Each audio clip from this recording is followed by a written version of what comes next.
And we made it through the weekend. We're ready to begin a brand new day, a brand new week, a brand new month. Welcome to July, the first day of July 2024, and I'm Dan Kuntz. It's Monday. This is Wake Up Wenatchee Valley, 183rd day of the year. So we're 183 in and 183 to go. We have reached the halfway point.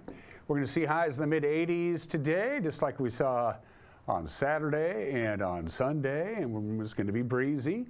Going to be breezy today, breezy all the way through Wednesday, and then high pressure, which will be centered over the Pacific Northwest, begins to build up Wednesday afternoon. By Thursday, Independence Day, it's going to be sunny and warm into the 90s, and we'll be into the 90s into the weekend. The first really warm stretch of weather we've had since summer began, really for the whole year, is coming up this weekend. We got to get there first. Again, it's going to be a little on the windy side, unfortunately, for the next couple of days. Those details are coming up. We have some news to get to. Sports, the Mariners are struggling now. They did not win a series at home, first time since the middle of April. They did not win a series at T-Mobile Park. Minnesota took 2 of 3 games from the Mariners over the weekend. Highlights of yesterday. And boy, the Wenatchee Applesauce could not have made it any more exciting to win the West Coast League's Northern Division first half title and guarantee themselves a spot in the playoffs. They're not there yet, but they're almost there. The playoff tie-breaking scenario is pretty cattywampus. Anyway, Joel Norman will fill you in on those details. Now, if you ever wanted to know what it's like to actually be a police officer in Wenatchee, they're going to have their annual Citizens Academy coming up. It begins next month in August. It goes through November. It's every Wednesday for a couple of hours, and just general Joe Schmoes like you and me get to learn everything there is to know about law enforcement. And to wet your whistle a little bit, see if you want to sign up, because it's absolutely free. Detective Riley Cook for the Wenatchee Police Department will talk about the Citizens Academy. We'll have that for you in the back half of the program. Got some good stuff for you, and happy Canada Day to our friends to the north. It's your holiday today, and it falls on a Monday. They're liking that. Let's take our tour around north central Washington, the Wenatchee Valley. You'll notice we do have clouds. They're here. They'll be leaving as the day progresses, and we'll see mostly sunshine this afternoon. But again, it's going to be rather breezy today. Good shot of the entire Wenatchee Valley. And there's still a couple of patches of snow at the very summit of Mission Ridge on the north-facing slopes. Don't get direct sunlight. I was rather surprised to see that yesterday afternoon, but there's just a couple of little splotches of snow still up at the top of Stevens Pass. So keep in mind, the top of Stevens Pass is 7,000 feet above sea level. I mean Mission Ridge, 7,000 feet above sea level, so that's understandable. But I can't believe there's still snow on Mission Ridge, and we're now into July. Let's check out our Two Rivers camera. We're looking up the White River Valley in beautiful Lake Wenatchee. We turn that around 180 degrees. We see Lake Wenatchee. We turn it around to this direction. It's the White River Valley. Little bit of white stuff up top. Looks like that camera's moving just a little bit. Good morning to our friends in the upper Lake Wenatchee Basin, the White River Valley, Two Rivers, the White River, the Little Wenatchee. We call it the Two Rivers camera because there's 2 rivers that flow in to form Lake Wenatchee, the White River and the Little Wenatchee River. Up to Waterville. Hello from our Rude Canyon camera. That's a gorgeous view. Hello, Waterville. The wheat looks like it's looking good. Waterville just sitting there and sleeping in on this Monday morning. We always like to visit with our friends at Waterville. And I hope you have a good year with the wheat crops this year. That's a stunning view. Not to mention Greens Knob, and it's a little breezy up lake from Lake Wenatchee. This is Greens Knob. We turn that around. We're heading up towards Holden Village and Stehekin. We turn it down, and we're looking back down towards Lake Wenatchee State Park and Chelan out of view. But that camera's moving quite a bit, and they're supposed to move. The towers are supposed to sway in the wind when it gets like this. And that's an exposed ridge, so it's always susceptible to wind anyway. That's our Greens Knob camera on the north shore of Lake Chelan, looking down towards Chelan proper. 2 slides to show for you from the Climate Prediction Center. These are the folks who do the long-term forecast. This is your 6 to 10 day temperature outlook. It runs from July 6th, so basically this weekend, to the middle of next week, July 10th. And as you can see, we have about a 60 to 70% chance of seeing our temperatures above normal. So you can that's pretty much a lead pipe cinch. We're going to have warmer than normal temperatures starting really on Thursday, right into the weekend and into the most part of next week. And the same time period, your 6 to 10 day precipitation outlook is about 60 to 70% below normal. Again, same time period, July 6th through the 10th, and the Climate Prediction Center does a good job with these. So if these forecasts pan out, and they normally do, we're in for sunny, hot, and dry weather, typical July weather in north central Washington, right through the middle of next week. Because after we get through this, these temperatures, which are going to be seasonal, are going to be about normal today, tomorrow, and Wednesday, then we get hot. From the National Weather Service, it looks something like this. Once again, sunshine for the most part. It'll gradually be sunnier and sunnier as the day progresses. We'll top off at 85. We hit 84 on Sunday and 84 on Saturday. But it's going to be breezy. Northwest wind about 13 to 20 miles an hour, gusts above 30 at times. Relative humidity is not going to be too bad, though, not bone dry. Clear tonight, still windy, 58 for the overnight low. Winds will not be dying down. There'll be a consistent wind, 15 to 20 miles an hour tonight. Not quite as windy on Tuesday, but noticeable anyway, with a high of 84. One more round of wind Tuesday night with an overnight low of 59. Wednesday, we make that transition as the high pressure ridge begins to build up, and it's going to be centered over Washington State. That's why we're going to get real warm by Independence Day, a high of 94. By Friday, 98. By Saturday, 100 degrees. So make sure your air conditioner is going to be running good, because by the time we get to Wednesday afternoon, you're going to need it. Again, windy today, tomorrow, and a little bit on Wednesday. All right, now you know what Mother Nature has in store for us. We're going to take a break, and when we come back anyway, we'll have the news. You're watching a Monday edition of Wake Up Wenatchee Valley on the NCW Life channel.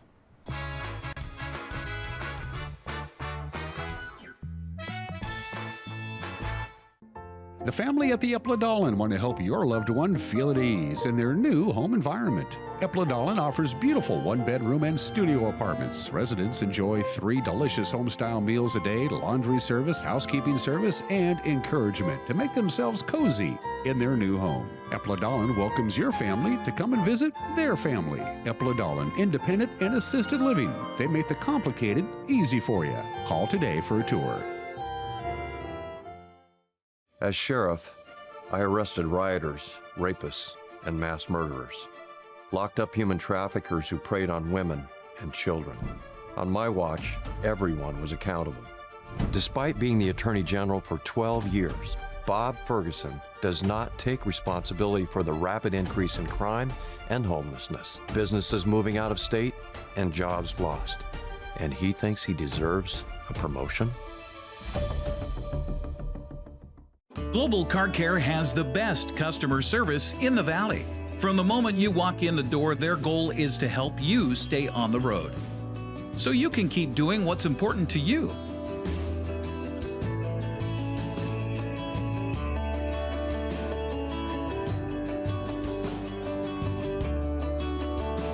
Global Car Care certified ASE mechanics stand behind your automotive repairs.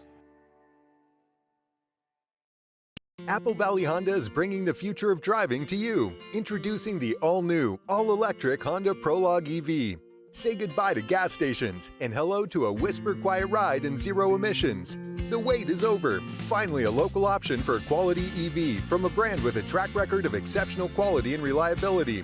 Experience the Honda Prologue EV for yourself at family-owned Apple Valley Honda. Stay close to home and visit us at Apple Valley Honda today for the life you live.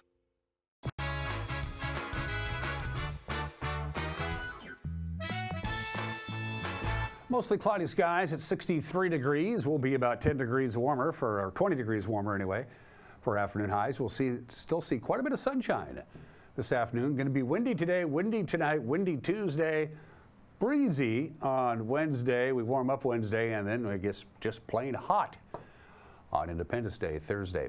9 minutes after the hour, an East Wenatchee man who live streamed his own arrest faces possible misdemeanor charges for his confrontation with the police.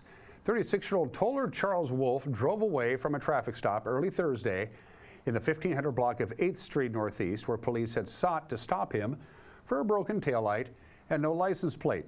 He then parked in his own driveway and streamed the rest of the incident on Facebook as he refused multiple orders to step out until police pelted his vehicle with about 20 pepper ball projectiles. Wolf eventually emerged and was arrested. Police say he was carrying a loaded handgun in his waistband. A Douglas County Court Commissioner ordered Wolf released without bond. East Wenatchee police are seeking charges of gross misdemeanor obstruction and carrying a firearm without a permit. The superintendent of the Wenatchee School District decided not to take a pay raise as part of his contract extension. Wenatchee School Board President Julie Norton explained that he was entitled to a salary increase, but Corey Callahar chose not to take a salary increase during contract negotiations. Callahar's salary will remain at $220,000 a year, and his contract ends in 2026. The board announced their intention to extend Callahar's contract 1 year and drop the interim title during the June 4th regular meeting. Callahar's new contract, by the way, takes effect today.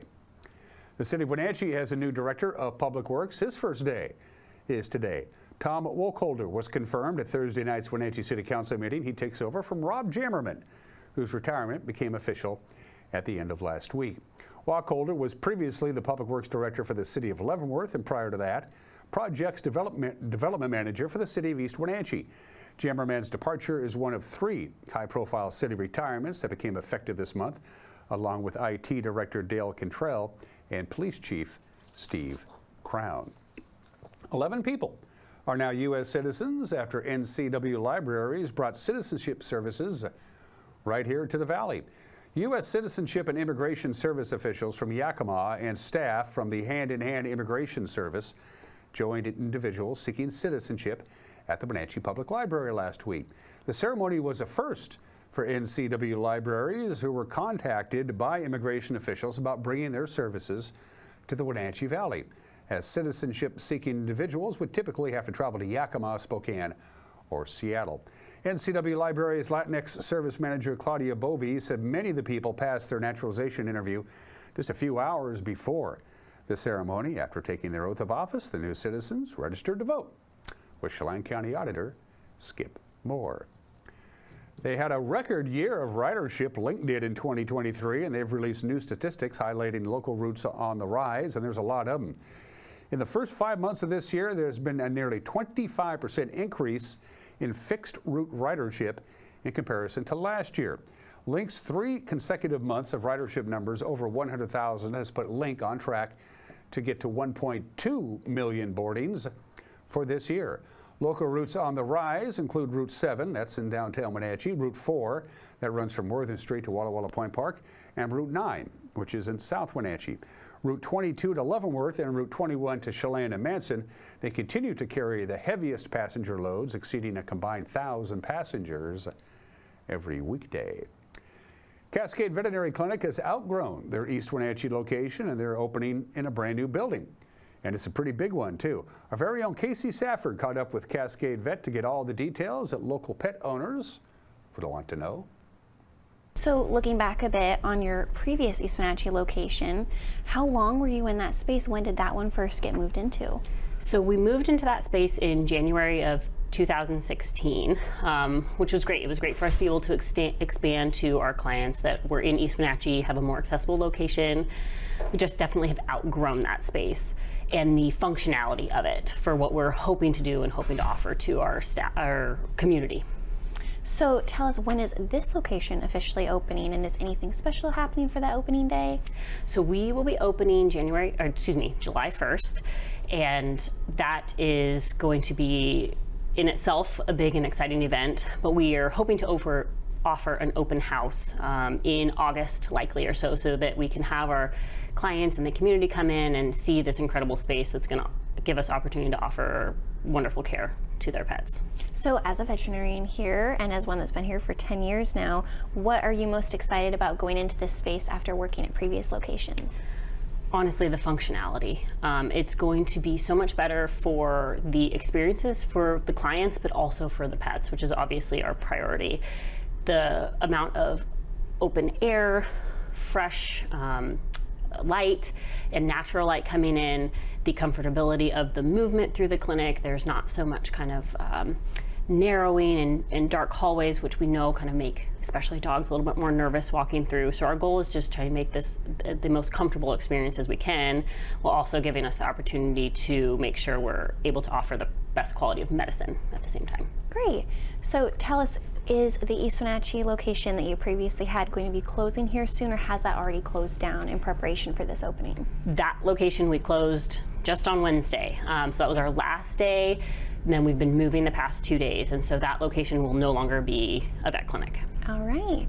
So tell us about the capacity of this new building. How many more just exam rooms and things you now have to be able to service even more pets in comparison to your other locations? Yeah, we have doubled our exam room space compared to our old East Wenatchee location, which is huge. It makes such a big difference on us being able to get in our clients and our pets that are needing to be seen and not having wait times and having concerns for not being able to get in a timely manner. And so that's incredible. Would you say that this is now the biggest location that Cascade Vet has? It is. As far as space-wise, it is the biggest location. We actually have one less exam room than our Wenatchee location, but our treatment area and our like dental and surgical suite space is a little bit larger. All right, just for viewer knowledge, just if some people aren't really familiar with you guys, how many locations do you have now? Yeah, so we have 3 locations, which we've had. East Wenatchee was our most recent acquisition. So we have Leavenworth, Wenatchee, and East Wenatchee. Great. So tell us, besides this grand opening you're going to have here soon, is there anything else exciting on the horizon for Cascade Vet that you'd like to tell our viewers? You know, just continuing to make sure that we're offering the best care and cutting edge care and more abilities for our area. Because right now we honestly are kind of living a little bit of a bubble in Central Washington here, North Central Washington, in that we don't have a ton of specialty opportunities or emergency opportunities. And those are all things that we want to make sure that we're adding for our clients so that they're not having to travel to WSU and Pullman, to Seattle, to those areas, that we're able to offer that locally. And so those are our long-term goals. And Leavenworth, of course, is a major tourist attraction in the Pacific Northwest, probably the biggest one. They draw over 2 million visitors a year. They also draw a lot of bears. Black bears, of course, native to the area, who normally shy away from people, but black bears can become habituated over time by the easy availability of food, unsecured garbage cans, bird feeders, and other things that attract bears. This week, we're looking at bear versus human conflicts in the Bavarian Village. The first of 3 reports is this morning. We're talking about Special Services Manager at Leavenworth, who explains how improvements to handling the garbage is changing the playing field.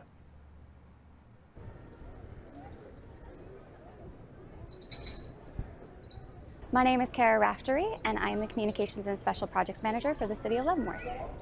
Leavenworth is located in prime black bear habitat. Statewide, there's about 20,000 black bears, and as far as the city goes, we have been seeing an increase in bear activity.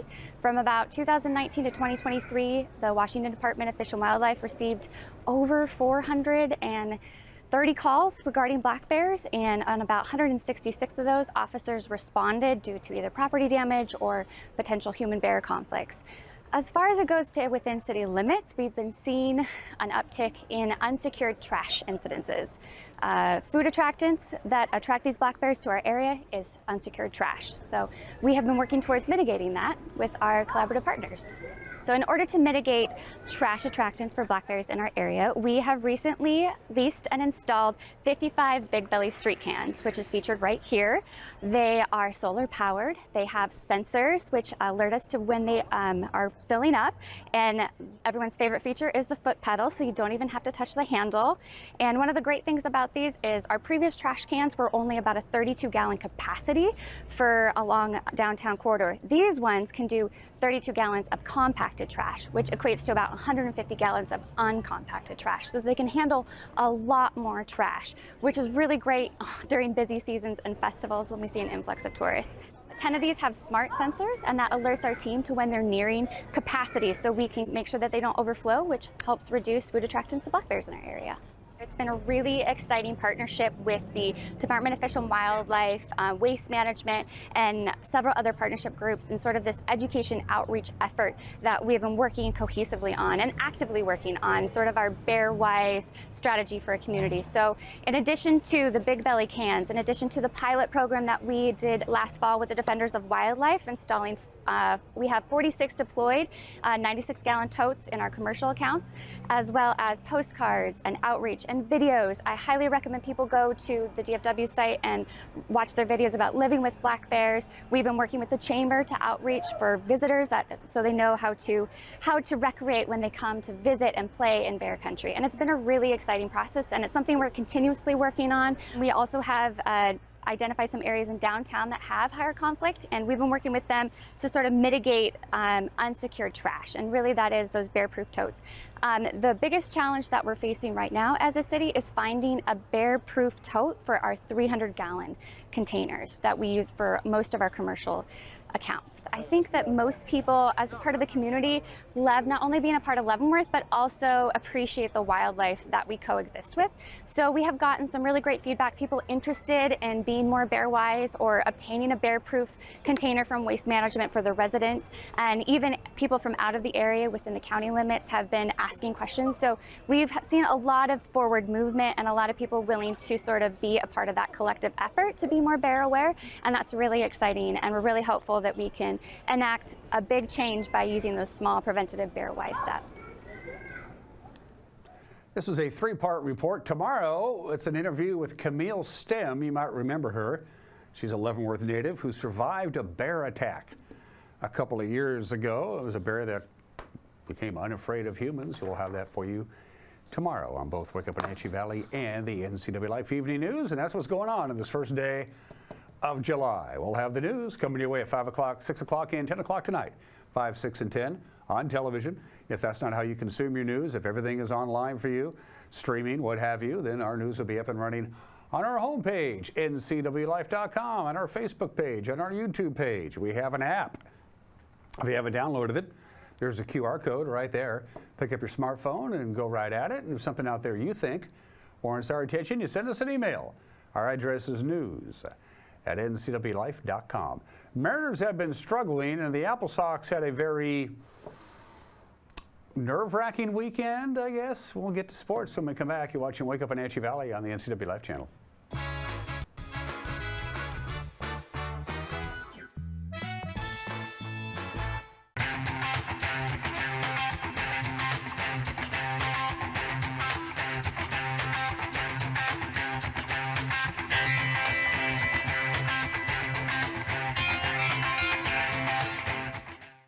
It's vacation season. While a trip to Hawaii sounds great, we know what you really want is an inflation vacation. That's why Abby's feeds a group of 4 to 6 people for less than $26. Enjoy an inflation vacation at Abby's. You can be a superhero tonight and treat your family to Abby's famous hometown hero. This giant features our classic pepperoni, tasty Italian sausage, and crisp green peppers, all layered together for a legendary feast. Don't miss this July special pizza at a very special price. There's no place like home, because home is where we're totally comfortable. It's where we can be ourselves and let our guards down. It's where we make memories, and we're always imagining new ways to keep it totally comfortable. Carrier, total comfort, totally happy. Turn to the experts, Carrier and Alpine Air. Heat and air, call Alpine Air. Most of us are in touch with the internet in one way or another all day long. A fast, secure connection matters. It keeps us entertained, informed, and in touch. Locatel cares about your connection. We know strong, reliable internet with your choice of speed makes life better. If you need fast, reliable internet, or maybe an upgrade, or you just have questions, connect with us by visiting locatel.com or call 509-888-8888 today.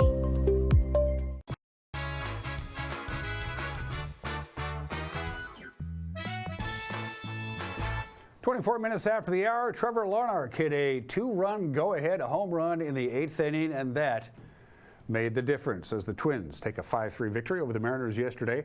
Minnesota taking 2 of 3, so that ends Seattle's run of winning series at home.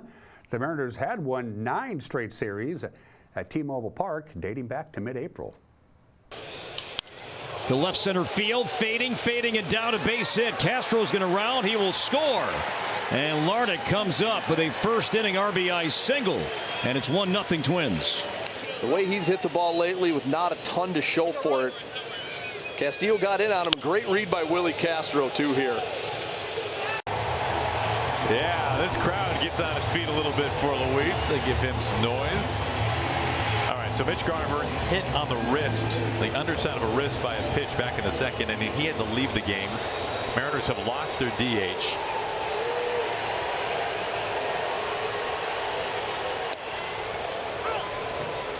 Takes a strike. So Luis Castillo, today's starting pitcher, is in the order. Think he's going to swing the bat? He should not. Is that fair to say? I think that's fair. I mean, what does Scott tell Luis here? It's either bunt or don't move at all. Yeah, I think so. You don't want him to get hurt. This is something that I know he has some experience in, but he hasn't been doing it. Well, he didn't look exactly hitterish, but I think that is what you're hoping it would be. I mean, has a guy ever had that kind of a grin after striking out on 3 pitches? And I don't think it really matters if you're 4 up or 4 down. This one hung a bit. Austin Martin deep to left center field, and that won't be caught by Dylan Moore. It finds the wall. Kepler's going to round third, head home, and Crawford will not throw. Twins add on. Austin Martin RBI double, and it's a 2-0 lead. Nobody out here in the 5th. We haven't seen Luis Castillo miss with a breaking ball really at all. Broken bat liner into left field. There's a base hit. Martin scores. It's 3-0. Another great, lengthy, big league at bat from Jose Miranda, and the Twins cash in that Martin double. Sacrificed a bat in the process, but you trade that any day of the week. The 1-1. Chopper back to Ryan. Dylan Moore. It's coming home. Ryan bobbles. Tag. He's out at home. I'm not so sure. Well, Scott will wait to hear, and they want to challenge this. Let's see if Dylan Moore ends up being safe. Find out from Major Johnson. Review. Call on the field is overturned. The runner is safe. Seattle retains their count. 0-1 to Rayleigh. Ground ball. Tackled. Nobody's at first base. Rojas scores, and the Mariners, who have barely gotten it out of the infield, are now within a run.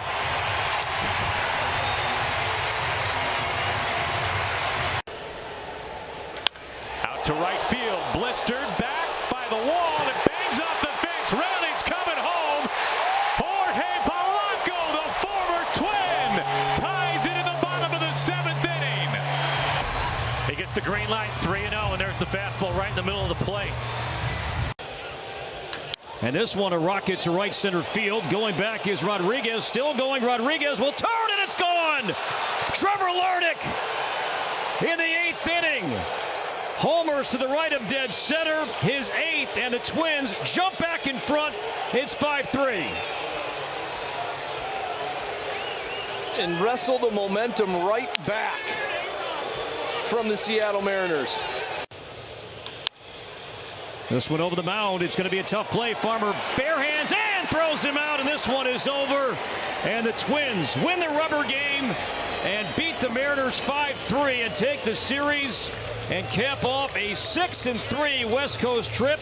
And the Twins are back to now 10 games over 500 and only 6 back of first place Cleveland entering the off day.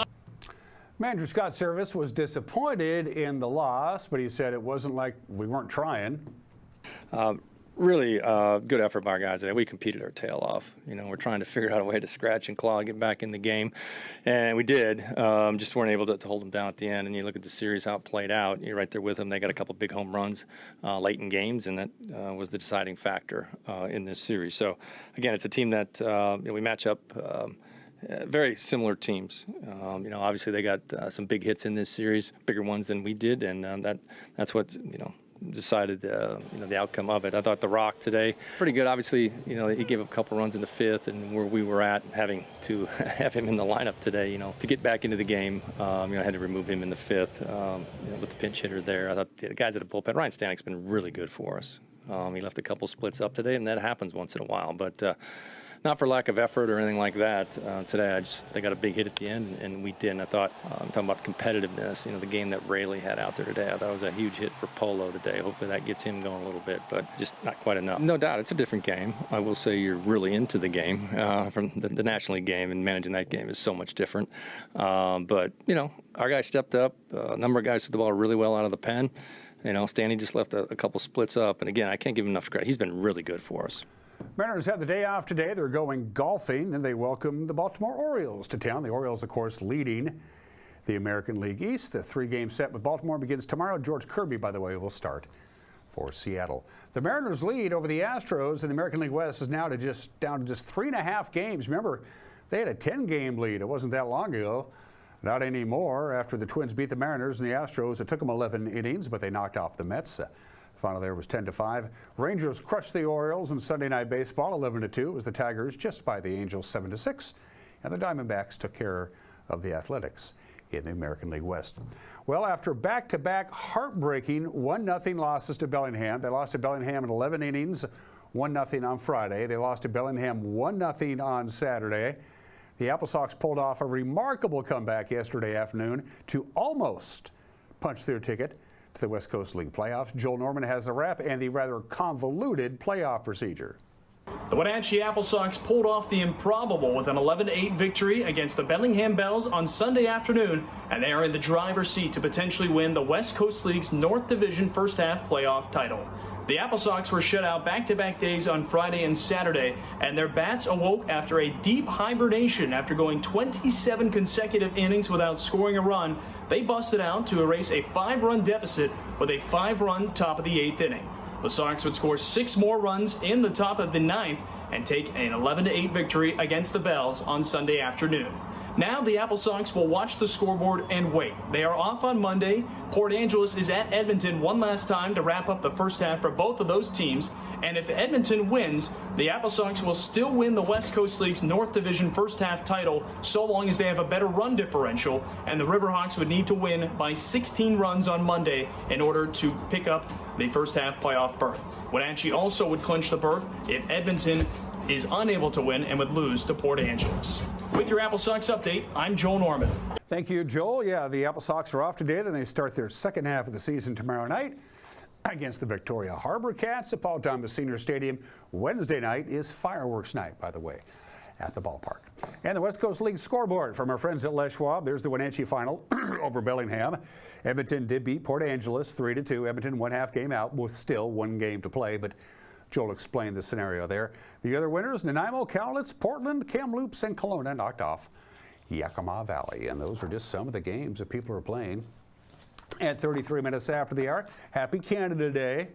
We love our friends to the north. It's also, well, we'll just jump right to it. It's National Postal Worker Day today because this is the anniversary of the zip code. I think we all know somebody who works for the post office. You should, because they have about 7.5 million employees, the United States Postal Service. Of course, they're not funded by the taxpayers. The Postal Service gets their money from services, products, and most importantly, postage stamps. They have 40,000 alternative fuel-capable vehicles. A lot of their cars run on ethanol, not gasoline. How much mail do they do every day? They process and deliver about 472 million individual pieces of mail. Their website is one of the most visited governmental websites that there is. A postal service uses about 310,000 handheld scanners, 250,000 phone lines. If you live in Sidney, Montana, and you are the mail guy there, you have a long route. Sidney, Montana has the longest rural delivery mail route. The mail carrier, based out of Sidney, Montana, travels 190 miles round trip every day. And if the postal scanners can't read your penmanship, they all end up at the remote encoding center in Salt Lake City. They get all the impossible to read mail. They have about 1,000 workers there. They take on every piece of mail that's too challenging for the automated mail sorters to figure out, or they have the wrong address. They'll end up there. Yes, dogs do attack postal workers, especially your mailman. Dogs attacked 5,667 postal employees last year. Number 1 on the list, Los Angeles. They had 74 dogs attack mail carriers in LA last year. Dogs aren't the only animals, by the way, they have to worry about. Wasps have been known to build nests inside mailboxes. In 1940, half of all federal employees worked for the Postal Service. Today, 1 in 40 federal employees work for the Postal Service. Give them a little love today. This is their day, and they get Thursday off. Today in history, happy birthday, Canada. The British North American Act takes effect. The province of Canada, New Brunswick, and Nova Scotia join in to make the modern nation of Canada. It is Canada Day. It's a national holiday. Essentially, Canada became a sovereign nation, but the British did reserve some of its political vestiges of the country for itself, but they eventually, over the course of years, got that off. Canada wasn't completely sovereign until 1982. By the way, it took them a little while. Happy birthday to Canada, 157 years old today. 83 years ago today, doubleheader, Joe DiMaggio leads a sweep of the Red Sox. The Yankees won the opener 7-2. They won the nightcap 9-2. The second game, by the way, called after 5 innings. Joe DiMaggio has 2 hits in the first game, 1 in the second. He ties Willie Keeler's major league hitting streak of 44 games. You'll hear more of this throughout the course of the week. We mentioned this earlier. We'll say it again. Happy birthday to the zip code. July 1st, 1963, 61 years ago today, zip codes were introduced for the United States mail. It did make things a lot more efficient.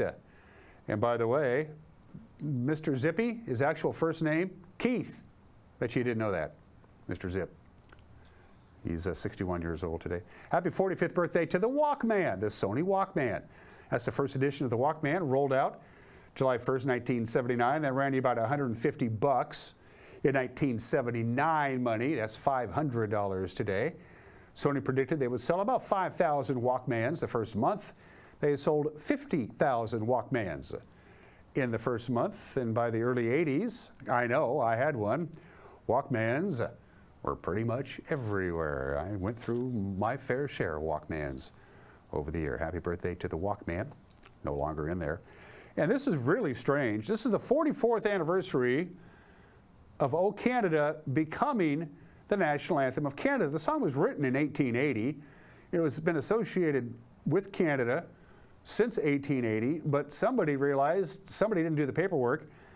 And finally, on this date, 44 years ago today, July the 1st, 1980, O Canada officially became the national anthem of Canada. And by the way, as national anthems go, it's pretty damn good. It's better than ours.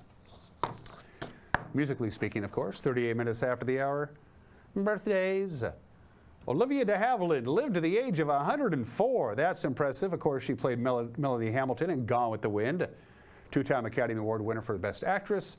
The last surviving member of the crew that made Gone with the Wind. Olivia Havilland, born in the state in 1916. Happy 90th birthday to Jamie Farr, always known as Maxwell Q. Klinger on MASH. The Pride of Toledo is 90. He actually served in Korea during the early 1950s. The man who played Darth Vader in Star Wars, born in the state in 1935. We lost David Prowse 4 years ago at the age of 85. The original Darth Vader in the costume, David Prowse, born in the state in 1935. Dan Aykroyd is 72. Saturday Night Live, The Blues Brothers, Trading Places, Ghostbusters. He got an Oscar nomination for Driving Miss Daisy. Dan Aykroyd, 72 years old today. Many people think the greatest male track and field athlete in this country's history, Carl Lewis, by the International Association of Athletics, voted him the athlete of the century. He was also named the Olympian of the century. Well, he has a drawer full of gold medals. Carl Lewis is 62, and Diana, the Princess of Wales, was born in the state in 1961. Going to take a break. Mike Minotti has got an opinion, and then Detective Riley Cook from the Wenatchee Police Department will be joining me. Their annual Citizens Academy is coming up. We'll have that. Special thanks to our friends at Alpine Air. For heat and air, call Alpine Air. You know it's going to get hot, so get a hold of Alpine Air before your air conditioner breaks down. Special thanks to our friends at Pool to Spa Services on Worthen Street in Wenatchee, celebrating 35 years of quality service to the folks here in North Central Washington and our friends at Colonial Vista. Prestige Senior Living, to be specific, at Colonial Vista. Detective Riley Cook will be joining me for the Wenatchee Citizens Academy for you would-be cops when we come back. You're watching Wake Up Wenatchee Valley on the NCW Life Channel.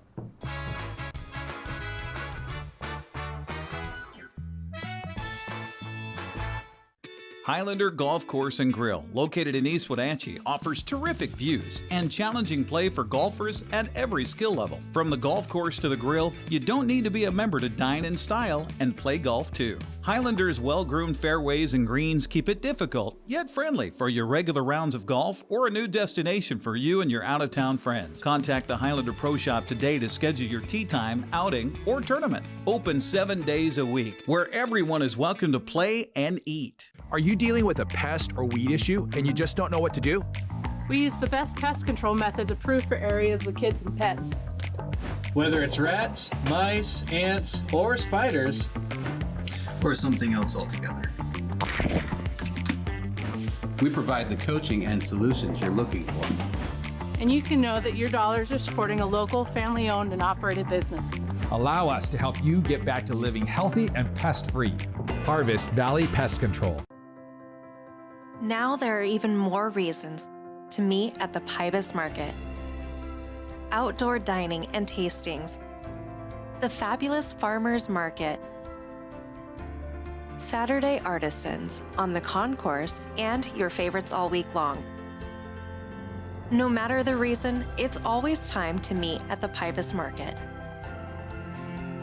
Pybus Market, where community meets.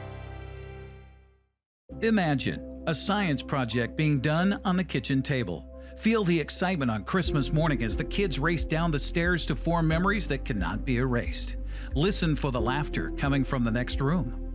Put your family in a new home to make these visions become reality with Coldwell Banker Cascade.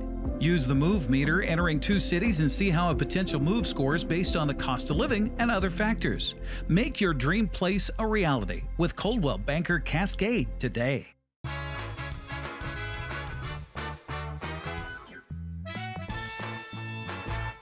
This is Mike, Mad Dog McNutty, and everybody is entitled to my opinion. Now, I've seen a lot of social media posts, and I've heard people say, Jesus is the same today and yesterday and forever, and basically saying that Christianity doesn't change due to societal or cultural changes. In other words, for example, what some of these folks are really saying is that Jesus has never liked gay people, and he doesn't like them now.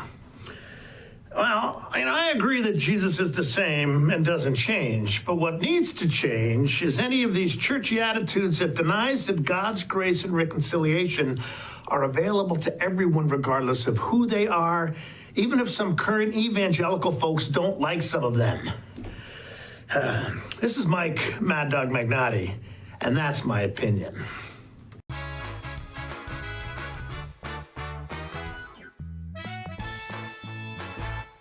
Welcome back to the program. Whenever the average citizen interacts with law enforcement, be it police, sheriff, state patrol, it's almost inherently a negative situation.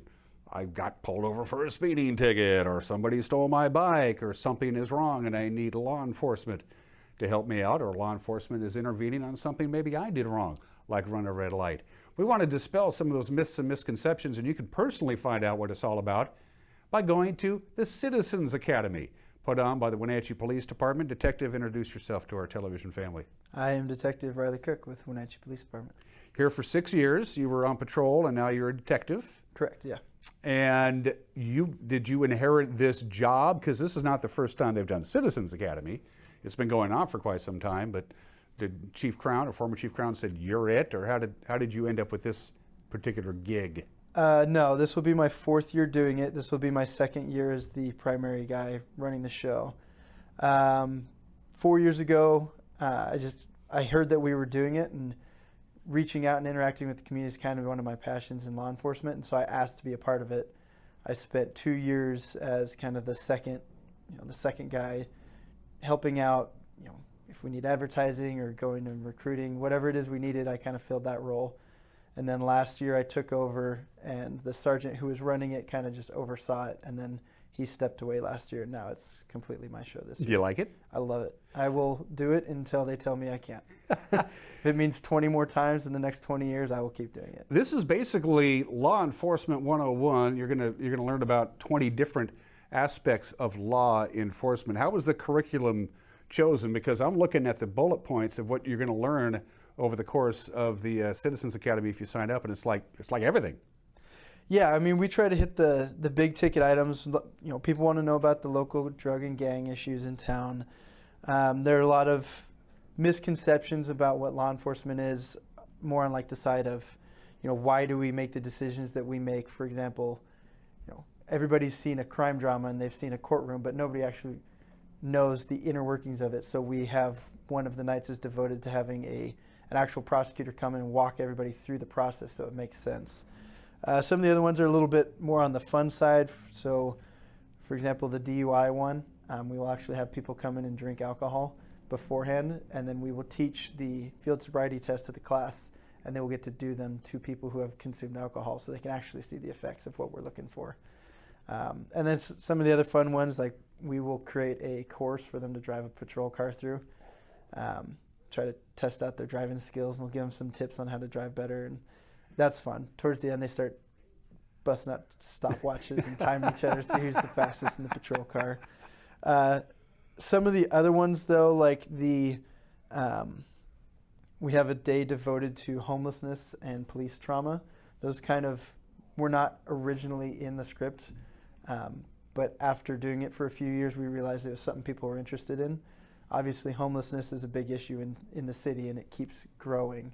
And me personally, the homelessness issue is something I worked on a lot on patrol, so I'm kind of have a area of expertise there, so I actually personally teach that class.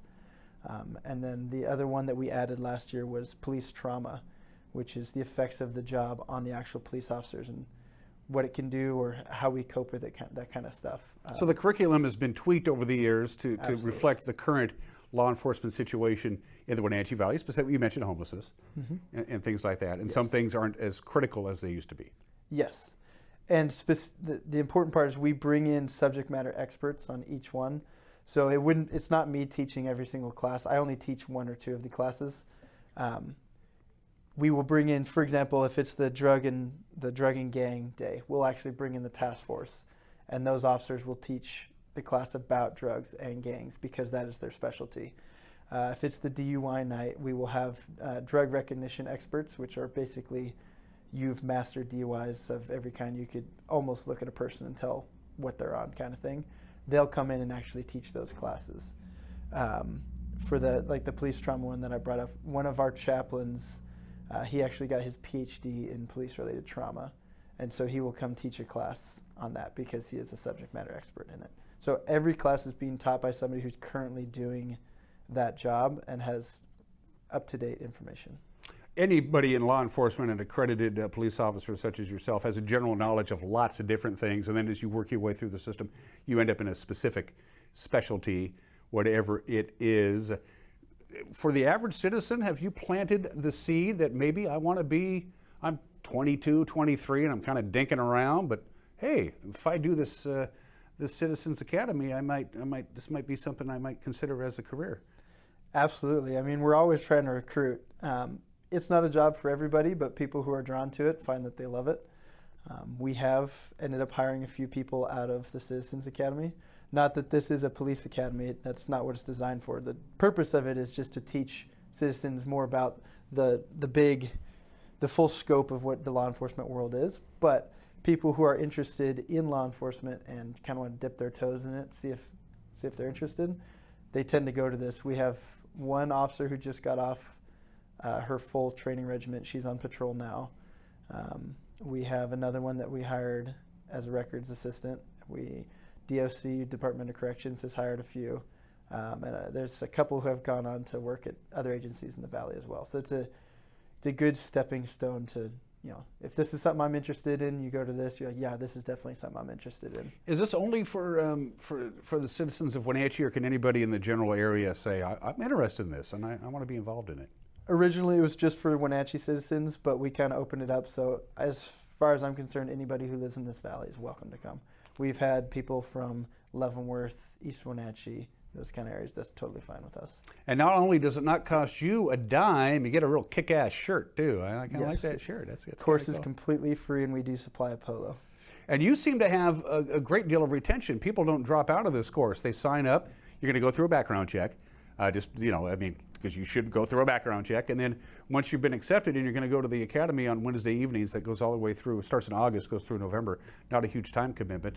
When it's all said and done, you don't get a lot of dropouts. People have a tendency to, once they start in August, they see it all the way through to November. That's got to make you feel pretty good. It's great. We maybe have one that comes for the first half and just kind of tapers off, but overall, people generally, they show up on time. They stay even a half an hour late because they have questions for whoever comes in. They'll stick around, answer any questions anybody wants. But yeah, we don't really have anybody that drops out, which is fantastic. What do you want people to take away from this?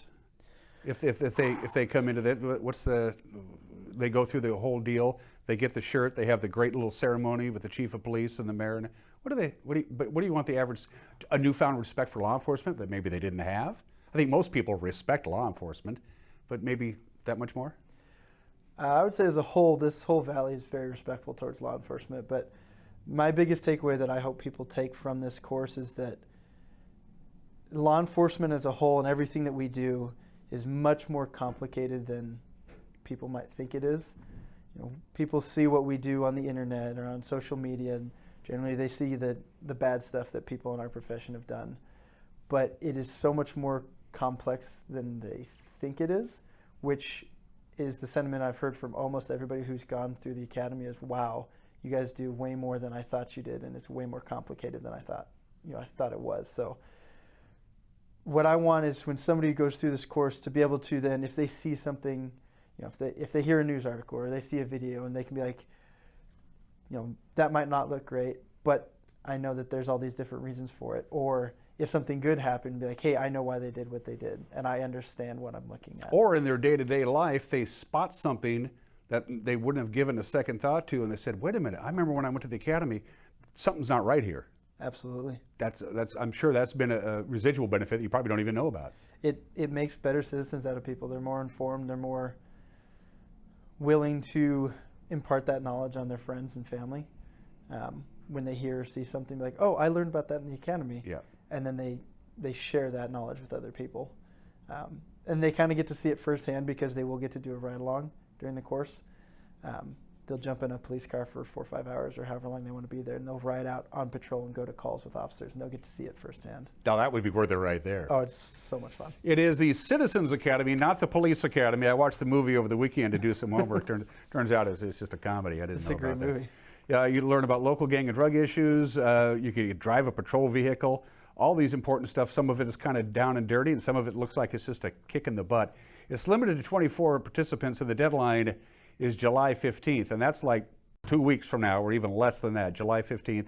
If you go to the City of Wenatchee's website, or you can get a hold of Detective Cook directly, it's rcook@wenatcheewad.gov, and you're good to go. But you usually fill it up to 24 and then some.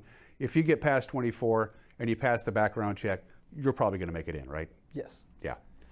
And you do have to take a background check. We probably need to stress And a that. note on that one, it's not that invasive of a background check. We just want to know who we're letting into our building and make sure they're not going to be a disruption for the rest of the class. Smart move. Yes. What's a good day? We'll wrap up this. What's a good day for Detective Cook when his day is done, serving the citizens and the taxpayers? And what's a good day for you? Well, as a detective, I spend most of my time in this building at this point, but I would say a good day is getting to close a case, put somebody in jail that's done something bad. Getting to call a victim and say that I solved their case, that's always a really good time. Do you miss patrol at all? Because you're not out there, interacting with the general public as a whole? Yeah, patrol's a whole lot of fun. Yeah. When I'm done with my time in detectives, I will go right back to patrol and go back to doing what I was doing. Again, the deadline is July 15th. It's kind of a loosey-goosey deadline, but don't put it off, or worse yet, don't put it off, and be involved in the academy. It's every Wednesday evening, by the way. Goes through August through November. So it's and the commitment, the time commitment, is only 2.5 hours every Wednesday evenings. I think you can swing it. And for more information, get a hold of the Good Detective. Thanks for spending some time with me. I appreciate it. Thank you. We posted everything on our Instagram if they need my contact info. There you go. Go get the bad guys. I will try. You're watching Wake Up Wenatchee Valley. We'll be right back.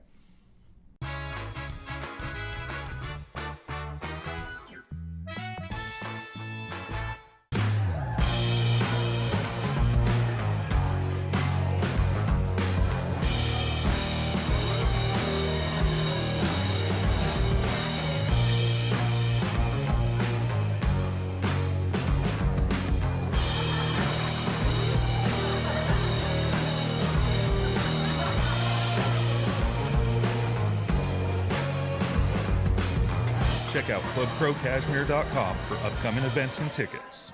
My favorite thing about living at Prestige is the activities. I think it's just so good for you to have a group that you can have fun with. I think if you keep moving and you have a social life, you're going to live longer. And that attitude is fostered by the activity director and the managers. It's a good place, it's a happy place, and it's where I plan to stay forever. Me too.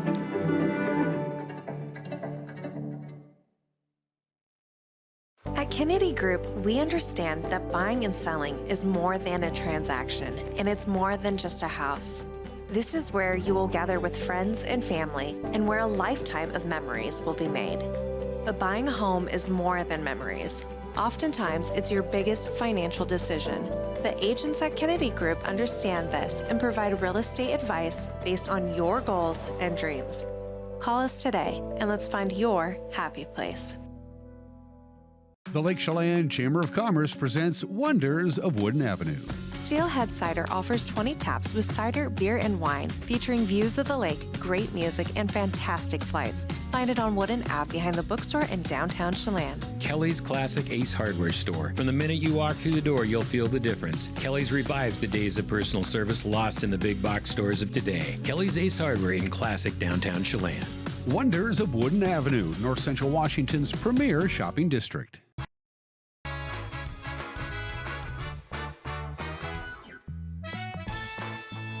All right, getting ready to wrap up this Monday edition of Wake Up Wenatchee Valley. First day of July. Where did the year go? We're already halfway through it. 183 days in the books, counting today, and 183 days to go. We did have, of course, a leap day this year. Some light rain coming down to the Wenatchee Valley. It is 64 degrees from the Climate Prediction Center. We wanted to show you this. Now, this takes you from the weekend, basically the weekend into the middle of next week. This is from the Climate Prediction Center. These are the people who handle the long-term prognostication.